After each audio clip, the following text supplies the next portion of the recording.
Morning students, मैं doctor Jitendra Kantia सेठ श्री भगवान दास तोदी महाविद्यालय की ऑनलाइन क्लासेज में आप सभी का हार्दिक स्वागत करता हूं। अपने ने इससे पहले वाले वीडियो के अंदर बीएससी पार्ट सेकंड में टेरिडोफाइटा के अपने पीडी एकांतरण के बारे में, अल्टरनेशन ऑफ जनरेशन के बारे में डिस्कस किया था। आज जो अपना टॉपिक रहेगा वो है एबनॉर्मलिटीज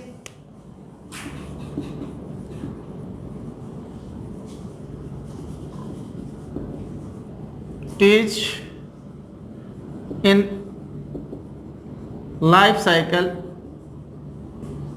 of टेरिडोफाइट्स। टेरिडोफाइट्स में या टेरिडोफाइटा के जीवन चक्र में टेरिडोफाइटा के जीवन चक्र में अपसामान्यता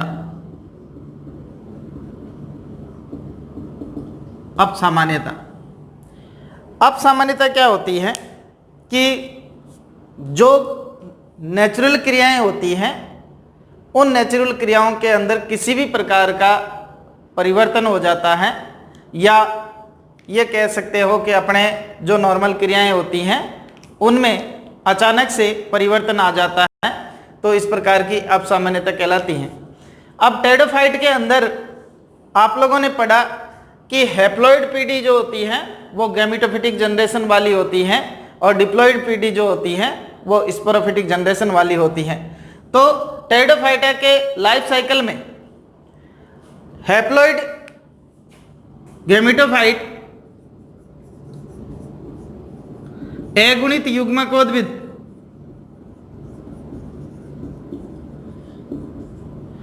हैप्लॉइड गैमेटोफाइट तथा डिप्लॉइड या द्विगुणित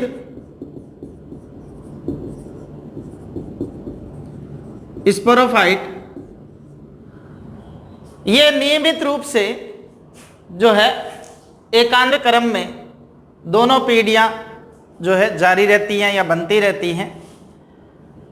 इन पीढ़ियों के दौरान दो महत्वपूर्ण घटनाएं टेरिडोफाइट्स के अंदर होती हैं, जिसमें पहली घटना जो है वो है निषेचन या फर्टिलाइजेशन,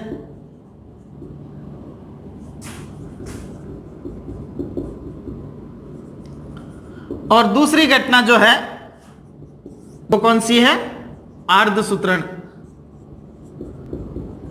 यानी अर्धसूत्री विभाजन, मियोसिस।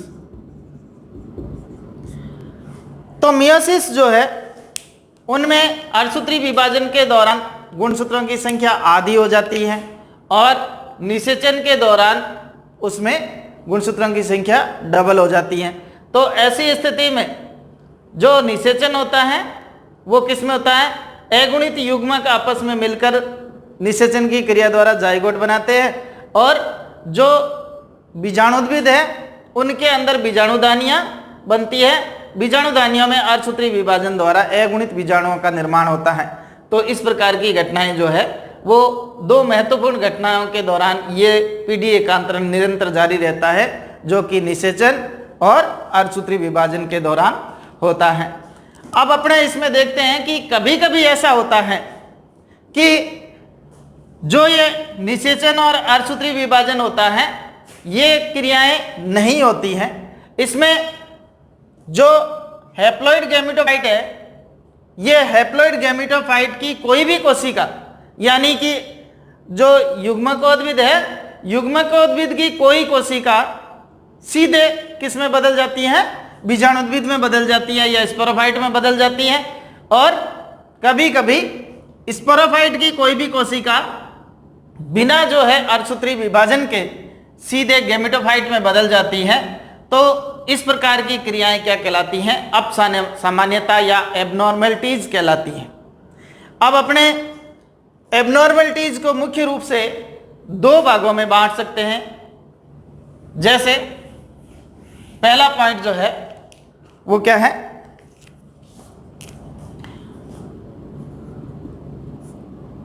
एपोगेमी। और दूसरा एपोस्पोरी। अपयुग्मन, गैमी शब्द गैमेट से बना, गैमेट्स कहते हैं युग्मक को, तो यहां पे ये क्रिया हो रही है इसलिए इसको युग्मन कहा जाता है। और इसी तरह से एपोस्पोरी यानी अप, स्पोर्स का मतलब बीजाणु होता है और इसके करैक्टर को बता रहे हैं अपन, तो अप बीजाणुता, अप बीजाणुता। तो मुख्य रूप से अप सामान्यता की क्रियाएं जो है दो प्रकार से होती हैं, एक तो कौन सी, अपयुग्मन, और दूसरी अपबीजाणुता। तो अब अपने सबसे पहले अपयुग्मन के बारे में डिस्कस करते हैं कि अपयुग्मन क्या होता है, किसे कहते हैं। अपयुग्मन की खोज सर्वप्रथम जो है किसने की थी, फार्लो 1874। इन्होंने सबसे पहले जो टेरिस क्रेटिका नामक एक फर्न है, टेरिस क्रेटिका नामक फर्न के अंदर सबसे पहले अपयुग्मन की खोज किसने की थी, फॉरलो ने की थी। तो इनके अनुसार वह क्रिया कौन सी, वह क्रिया जिसमें युग्मकोद्भिद की कोई भी कायी कोशिका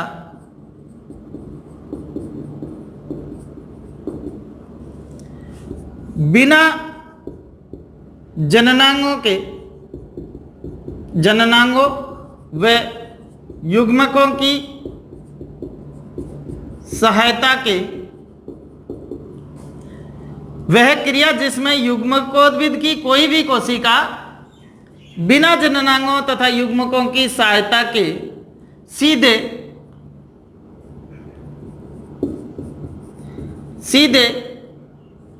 बीजाणुद्भिद में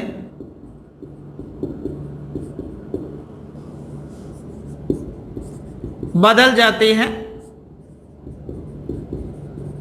क्या कहलाती है, अपयुग्मन कहलाता है, अपयुग्मन कहलाता है। तो अपन ये कह सकते हैं कि वह प्रोसेस जिसमें गैमेटोफाइट की कोई भी वेजिटेटिव सेल जो है वो बिना गोनेट्स या गैमेट्स की सहायता से, बिना गैमेट या गैमेट्स और गोनेट की हेल्प के सीधे स्पोरोफाइट में बदल जाते हैं, तो ये क्रिया क्या कहलाती है, एपोस्पोरी कहलाती है। अब चूंकि गैमेटोफाइट जो है वो किस प्रकार की जो है संरचना है, अगुणित संरचना है, तो हैप्लॉइड स्ट्रक्चर होने के कारण यहां पे स्पोरोफाइट भी कैसा बनेगा, ये जो स्पोरोफाइट है वो कैसा बनेगा, ये भी हैप्लॉइड होगा, यानी इसमें अगुणित बीजाणुद्भिद का निर्माण हो जाता है। तो ये क्रिया क्या कहलाती है, अपयुग्मन कहलाती है। अपयुग्मन जो है उसमें विकसित होने वाला बीजाणुद्भिद अगुणित है। तो अपयुग्मन की क्रिया कई कारकों पर निर्भर करती है, जैसे पोषण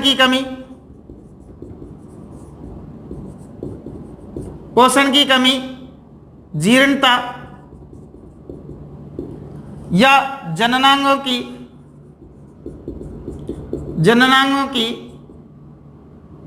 अक्रियाशीलता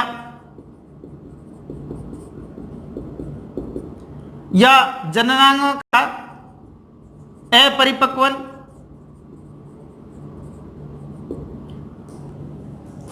इसी तरह से जो टेम्परेचर है, तापमान की अधिकता, टेम्परेचर की अधिकता आदि कई कारक ऐसे हैं जिनकी सहायता से जो है एपोगैमी की प्रक्रिया जो है पूर्ण होती है। एपोगैमी जो है कई टेरिडोफाइट पादपों के अंदर प्राकृतिक रूप से पाई जाती है, जैसे ड्रायोप्टेरिस, ड्रायोप्टेरिस, टेरिस, एडियंटम, ओसमुंडा आदि ऐसे कई फर्न्स हैं जिनके अंदर नेचुरली या प्राकृतिक रूप से क्या पाई जाती है, एपोगेमी की क्रिया पाई जाती है।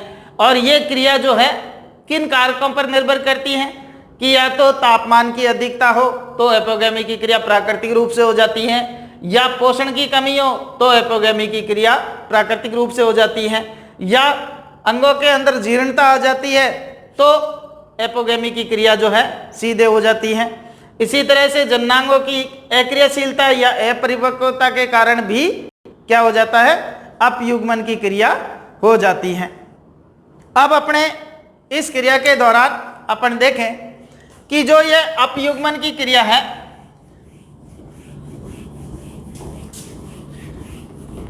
इस क्रिया के दौरान युग्मकोद्भिद की कोई भी काई कोशिका यानी गैमेटोफाइट की जो गैमेटोफाइट की कोई भी काई कोशिका, यहां इस बात को ध्यान रखना है कि वेजिटेटिव सेल जो है,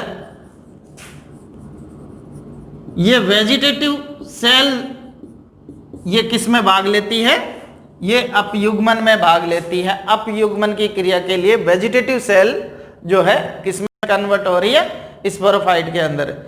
अब कभी कभी क्या होता है कि जो जर्म सेल या जनन कोशिका होती है, जनन कोशिका बिना निषेचन के यानी बिना फर्टिलाइजेशन के, जो जर्म सेल है या जनन कोशिका है बिना फर्टिलाइजेशन के या निषेचन के सीधे किस में बदल जाए, बीजाणुद्भिद या स्पोरोफाइट में बदल जाए,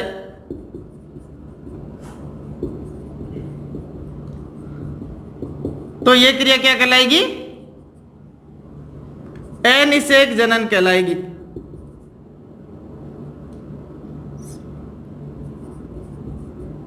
यानी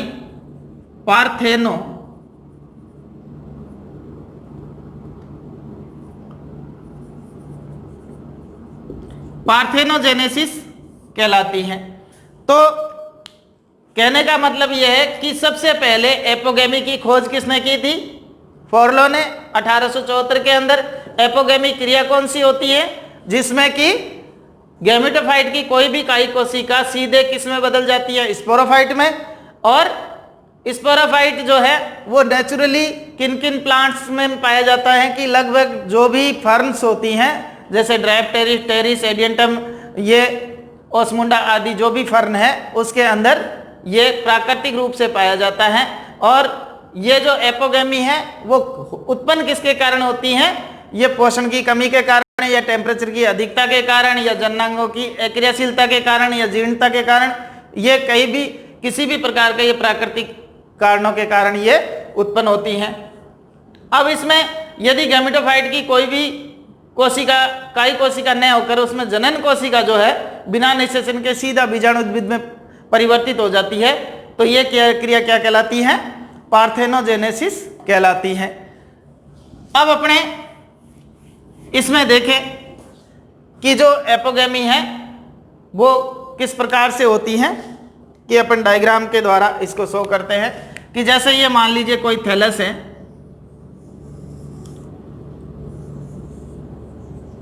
फाइलेटिस,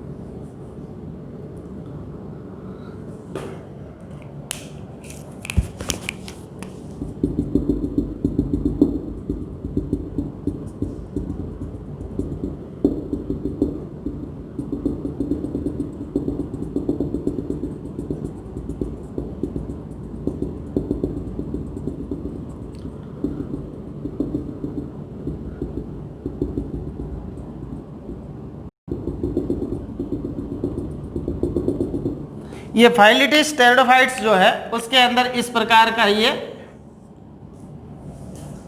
थैलस होता है। तो ये तो क्या हो जाएगा, प्रोथैलस हो जाएगा, और ये स्पोरेंजिया हो जाएगी, और ये क्या हो जाएगा, ये एपोगैमस स्पोरोफाइट हो जाएगा, और ये फाइलिटिस जो टेरिडोफाइट है उसके अंदर इस प्रकार का थैलस बनता है। इसी प्रकार से टेरिस क्रेटिका में अपन देखें तो टेरिस क्रेटिका का जो थैलस है वो इस प्रकार की संरचना के अंदर उपस्थित होता है, और इसके अंदर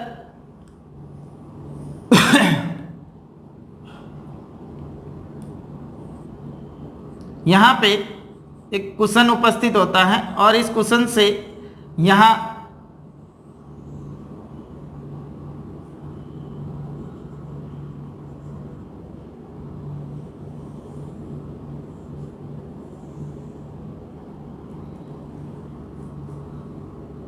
ये इसमें राइजोइड्स विकसित होते हैं।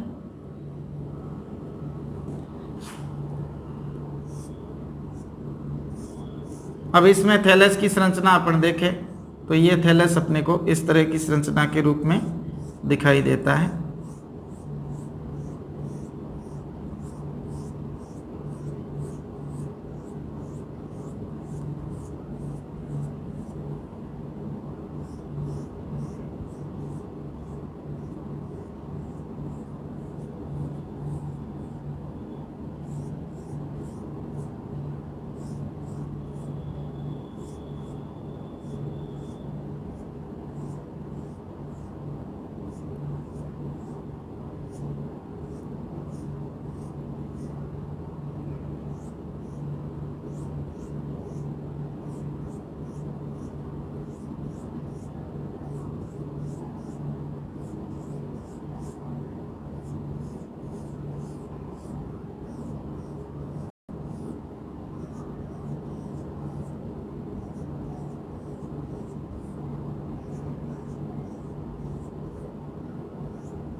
ये थैलस की संरचना जो है इस प्रकार की अपने को दिखाई देती है।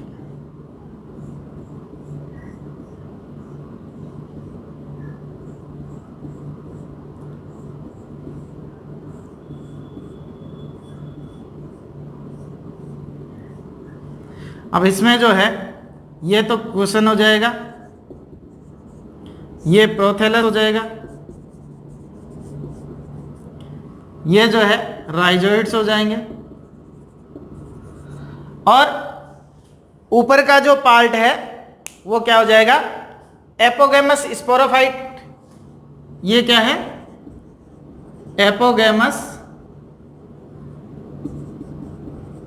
स्पोरोफाइट, और ये क्या हो जाएगा, एपोस्पोरस गैमेटोफाइट।